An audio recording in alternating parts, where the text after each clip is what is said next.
important skincare ingredient, both in medicine, topical medicines, and in over-the-counter products. Again, this is something that has proven efficacy in improving the health of our skin, helping with skin turnover, collagen building, reduction in precancer and skin cancers, anti-aging, reduction of wrinkles. So retinol is another kind of heavy hitter. This is something that you would only use at night. You don't want to use this while you're pregnant or breastfeeding. But if you're not using a retinol, most likely you can benefit from one. Different people, this does have the potential to make you sensitive. And so people who are very sensitive or rosacea prone can usually tolerate an over-the-counter retinol like this one. Usually I will recommend they start with an over-the-counter retinol before a prescription retinoid. A retinoid is a retinol related molecule that typically has a higher efficacy. So that's something that I'll often prescribe for people for anti-aging or acne. But if you're sensitive, I typically will have you start with an over-the-counter retinol. This one is an oil-based retinol. An oil I would consider, sometimes it's called a serum. I would consider it more like a moisturizer. It's more of an occlusive moisturizer. It's sort of an oil. You get some absorption of certain actives, but it mostly sort of sits on top of your skin.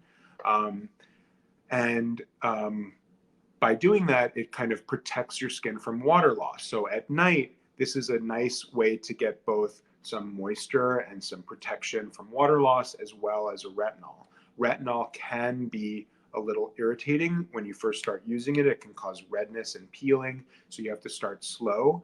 I tell people to start once or twice a week at night, and then slowly build up to 3 times a week, 4 times a week, 5 times a week, and so on. Eventually, you will be able to tolerate it. Sometimes people will start a retinol, they'll get kind of red and peely, they'll stop, and then they'll say, I'm allergic to retinols, but you're not.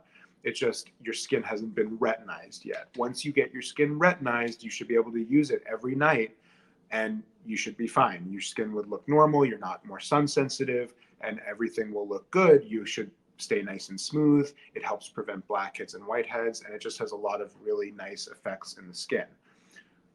Combining it with a moisturizer helps to prevent that irritation and help you get used to it faster. So having the retinol be in an oil base helps to moisturize you while you're using it. You could even add, another moisturizer like the Amaze Balm on top of that for even more hydration, so that you get even less irritation from, starting a retinol.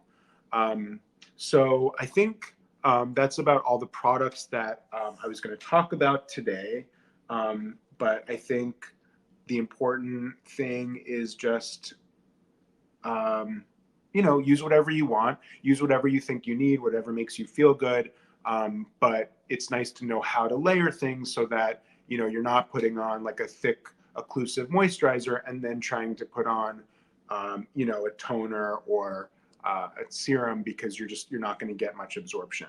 The whole point of a moisturizer is to protect your skin from as a barrier, and enhance your skin's barrier. The skin is really, really good at keeping things out.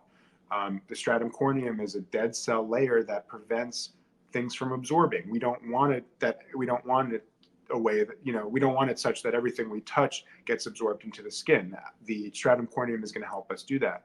When the stratum corneum is a little bit impaired, like cracked or dry, things can get in easier and cause more allergies and irritation. So that's why we use moisturizers that have a little bit of occlusiveness to them, like waxes, oils, etc., so that we can help repair that skin barrier and help protect our skin better.